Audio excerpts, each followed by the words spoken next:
भाग 5 संघ अनुच्छेद 52 से 151 तक। अध्याय 1 में कार्यपालिका के अंतर्गत राष्ट्रपति और उपराष्ट्रपति के संबंध में अनुच्छेद 52 से 73 तक वर्णन है।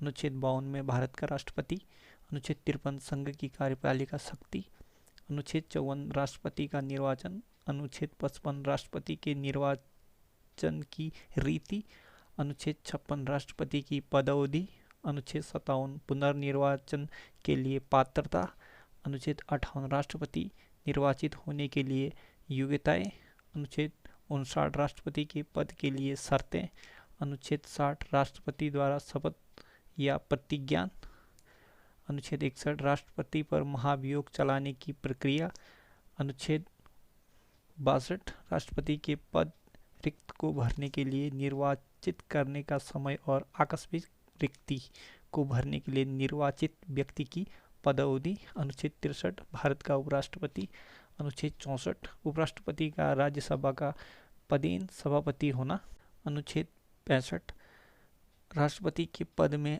आकस्मिक रिक्ति के दौरान या उसकी अनुपस्थिति में उपराष्ट्रपति का राष्ट्रपति के रूप में कार्य करना या उसके कृत्यों का निर्वहन करना, अनुच्छेद 66 उपराष्ट्रपति का निर्वाचन, अनुच्छेद 67 उपराष्ट्रपति की पद अवधि, अनुच्छेद 68 उपराष्ट्रपति के पद में रिक्ति को भरने के लिए निर्वाचन करने का समय और आकस्मिक रिक्ति को भरने के लिए निर्वाचित व्यक्ति की पदावधि, अनुच्छेद 69 उपराष्ट्रपति का शपथ या प्रतिज्ञान, अनुच्छेद 17 अन्य आकस्मिकताओं में राष्ट्रपति के कृत्यों का निर्वाचन, अनुच्छेद 71 राष्ट्रपति या उपराष्ट्रपति के निर्वाचन से संबंधित या संरक्षित विषय, अनुच्छेद 72 क्षमा आदि को कुछ मामलों में दंडादेश के निलंबन, परिहार या लघुकरण की राष्ट्रपति की शक्ति, इसके तहत राष्ट्रपति किसी को क्षमादान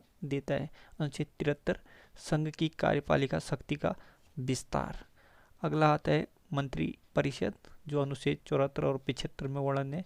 अनुच्छेद 74 में राष्ट्रपति को सहायता और सलाह देने के लिए मंत्री परिषद, अनुच्छेद 75 में मंत्रियों के बारे में अन्य उपबंध है। उसके बाद अगला है हमारा भारत का महान्यायवादी, अनुच्छेद 76 में वर्णित है।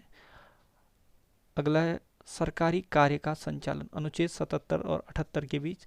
तो अनुच्छेद 77 में भारत सरकार के कार्यों का संचालन, अनुच्छेद 78 में राष्ट्रपति को जानकारी देने के संबंध में प्रधानमंत्री के कर्तव्य। अध्याय 2 संसद, साधारणतः अनुच्छेद 79 से 88 तक वर्णन है। 79 में संसद का गठन, अनुच्छेद 80 में राज्यसभा की संरचना, अनुच्छेद 81 में लोकसभा की संरचना, अनुच्छेद 82 में प्रत्येक जनगणना के पश्चात पुनः समायोजन, अनुच्छेद 83 में संसद के सदनों की अवधि, अनुच्छेद 84 में संसद की सदस्यता के लिए योग्यता, अनुच्छेद 85 में संसद के सत्र सत्रावसान और विघटन, अनुच्छेद 86 में सदन में अभिभाषण का और उनको संदेश भेजने का राष्ट्रपति का अधिकार, अनुच्छेद 87 राष्ट्रपति का विशेष अभिभाषण, अनुच्छेद 88 संसद के बारे में मंत्रियों और महान्यायवादियों के अधिकार। संसद के अधिकार अनुच्छेद 89 से 98 तक है। अनुच्छेद 89 में राज्यसभा का सभापति और उपसभापति, अनुच्छेद 90 में उपसभापति का पद रिक्त होना, पदत्याग और पद से हटाया जाना, अनुच्छेद 91 में सभापति के पद के कर्तव्यों का पालन करने या सभापति के रूप में कार्य करने की उपसभापति या अन्य व्यक्ति की शक्तियाँ।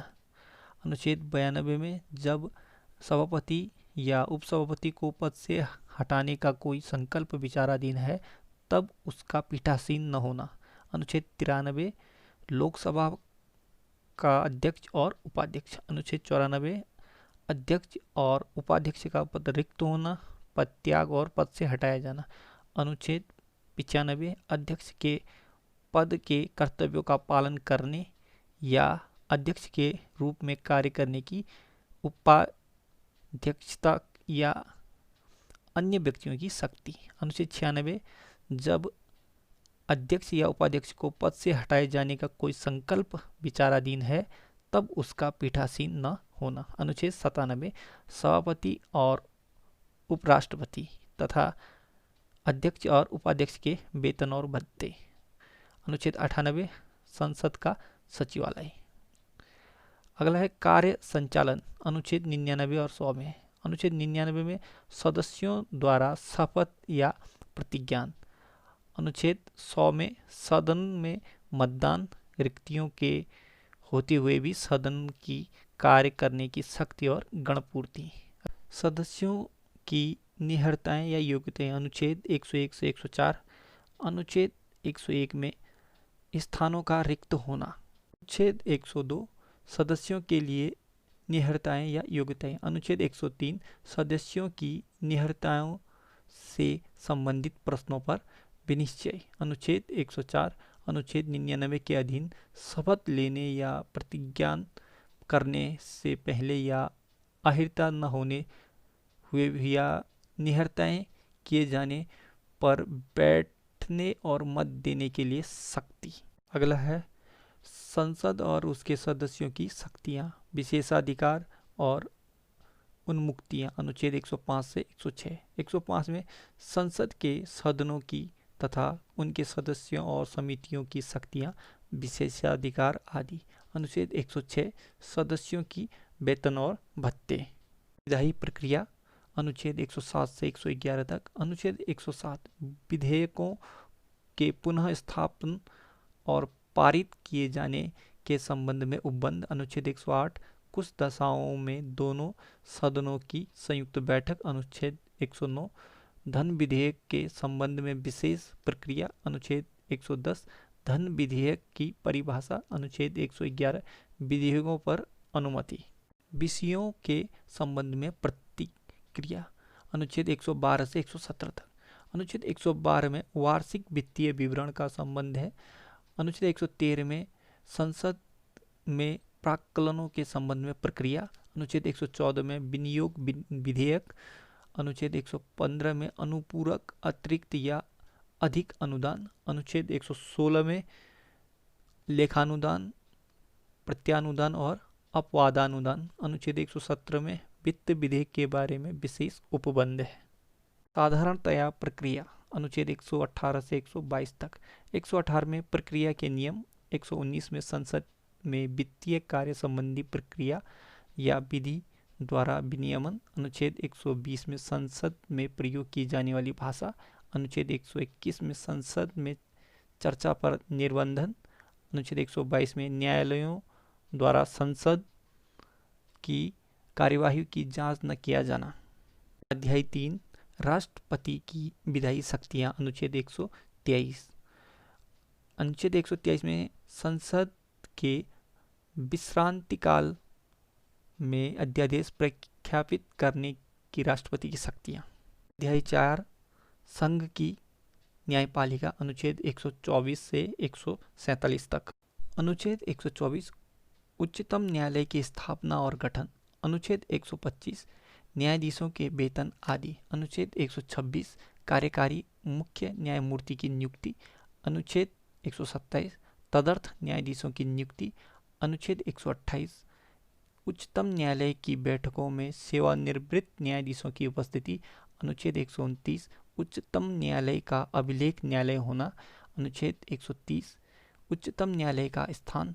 अनुच्छेद 131 उच्चतम न्यायालय की आरंभिक अधिकारिता। अनुच्छेद 132 कुछ मामलों में उच्च न्यायालय से अपीलों में उच्चतम न्यायालय की अपीली अधिकारिता। अनुच्छेद 133 उच्च न्यायालयों से सिविल विषयों से संबंधित अपीलों में उच्चतम न्यायालय की अपीली अधिकारिता। अनुच्छेद 134 ए उच्चतम न्यायालय में अपील के लिए प्रमाण पत्र। अनुच्छेद 135 विधिमान विधि के अधीन फेडरल न्यायाधीश की अधिकारिता और शक्तियों का उच्चतम न्यायालय द्वारा प्रयुक्त होना। अनुच्छेद 136 अपील के लिए उच्चतम न्यायालय की विशेष इजाज़त। अनुच्छेद 137 निर्णयों या आदेशों का उच्चतम न्यायालयों द्वारा पुनर्विलोकन।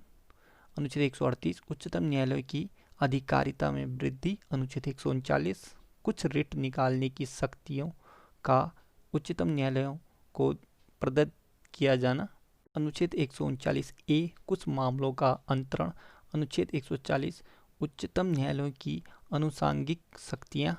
अनुच्छेद 141 उच्चतम न्यायालय द्वारा घोषित विधि का सभी न्यायालयों पर आबद्ध कर होना। इसका अर्थ होता है कि सभी न्यायालयों द्वारा मानना। अनुच्छेद 142 उच्चतम न्यायालयों की डिक्रियों और आदेशों का प्रवर्तन और प्रकटीकरण आदि के बारे में आदेश। अनुच्छेद 143 उच्चतम न्यायालय से परामर्श करने की राष्ट्रपति की शक्ति। अनुच्छेद 144 सिविल और न्यायिक प्राधिकारों द्वारा उच्चतम न्यायालय की सहायता में कार्य किया जाना। अनुच्छेद 145 न्यायालयों में नियम आदि। अनुच्छेद 146 उच्चतम न्यायालय के अधिकारी और सेवक तथा व्यय। अध्याय 5 भारत का नियंत्रक महालेखा परीक्षक। अनुच्छेद 148 से 151 तक। अनुच्छेद 148 भारत का नियंत्रक महालेखा परीक्षक। अनुच्छेद 149 नियंत्रक महालेखा परीक्षक के कर्तव्यों और शक्तियाँ। अनुच्छेद 150 संघ के राज्यों के लेखाओं का प्रारूप। अनुच्छेद 151 संपरीक्षा प्रत्यावेदन।